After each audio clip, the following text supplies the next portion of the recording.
सभी को जय मसीह की। और आज का डिवोशन के लिए हम भजन संहिता 71 अध्याय और उसमें हम 16वां पद एक बार देख लेते हैं। और इसमें लिखा गया है कि मैं प्रभु यहोवा के पराक्रमी कामों का वर्णन करता हुआ आऊँगा। मैं केवल तेरे ही धर्म की चर्चा किया करूँगा। और यहाँ पे हम शायद अंडरलाइन कर सकते हैं, नोट कर सकते हैं, पराक्रमी काम और धर्म की चर्चा।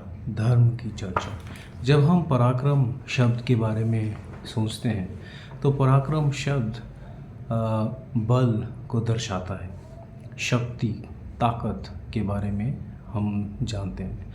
और यहाँ पे गीत संगीता लिखने वाले ने ये कहा है कि हमारे यहोवा जो है पराक्रमी काम करने वाले हैं। और हमारे लाइफ में भी हम देखते हैं कि ऐसे बहुत चीज़ होते हैं जब हमको लगता है कि ये असंभव है, ये हो नहीं सकता है, और हमने बहुत बार ऐसा बोला भी होगा। बट हम जानते ये भी हैं कि हमारा ईश्वर का जो चरित्र है, गुण है, कि वो पराक्रमी ईश्वर है, वो बलवंत ईश्वर है, वो शक्तिशाली है और वो ताकत से भरे हुए हैं। ये हमारे लिए बहुत ही प्रोत्साहन वाली बात है, क्योंकि हम देखते हैं, जब हम सृष्टि को देखते हैं तो ये पराक्रम का काम था, हमारे यहोवा का पराक्रम का काम। जब क्रूस के ऊपर ईसा मसीहा ने अपना जान दिया, अपना कीमती खून बहाया, तो हम जानते हैं ये पराक्रमी काम था। जब वो जीवित हो उठे, ये पराक्रमी काम था। और इसी का वर्णन ये गायक बोल रहा है कि मैं यहोवा का पराक्रमी काम का मैं वर्णन करते आऊँगा। वाह, ये हमारे लिए भी बहुत मायने रखता है कि हम भी हमारे जीवन में प्रभु ने जो पराक्रमी काम किए हैं उसका हम वर्णन करें। और जब हम देखते हैं कि हमारा उद्धार का जो स्टोरी है, ये कभी हमने सोचा भी नहीं होगा कि हम प्रभु को विश्वास करेंगे और उद्धार पाएंगे, बट ये प्रभु का पराक्रमी काम था। और हम बाइबल में भी जहाँ जहाँ देखते हैं कि हैना को बच्चा नहीं हो रहा था, ये प्रभु का पराक्रमी काम था कि बहुत सालों के बाद हैना को बच्चा हुआ। सारा को भी बच्चा नहीं हो रहा था, प्रभु का पराक्रमी काम था। ठीक है। और जहाँ जहाँ पे हम बाइबल में देखते हैं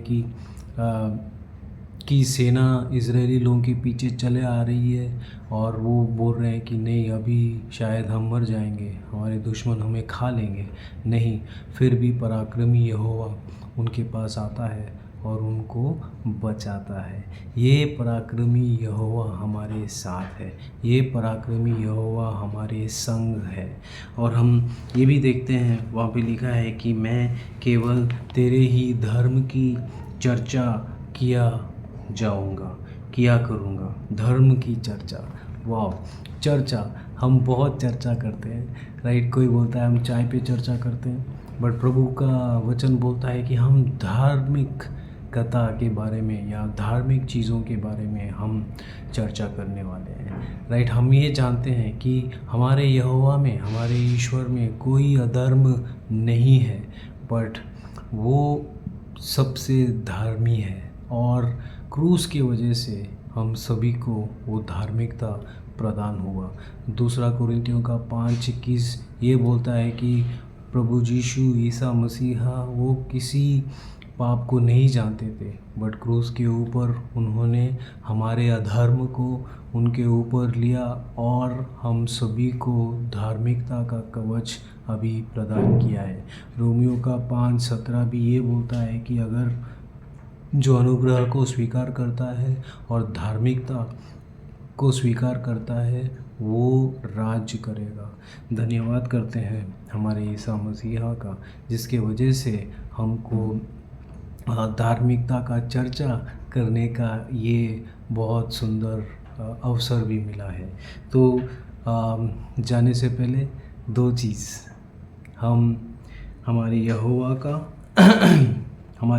का पराक्रमी कामों का वर्णन और धार्मिकता का चर्चा हम करते रहेंगे। मैं आशा करता हूँ कि आपको ये डिवोशन पसंद आया है। धन्यवाद और सभी को ईसा मसीहा के नाम से जय जयकार। आमीन।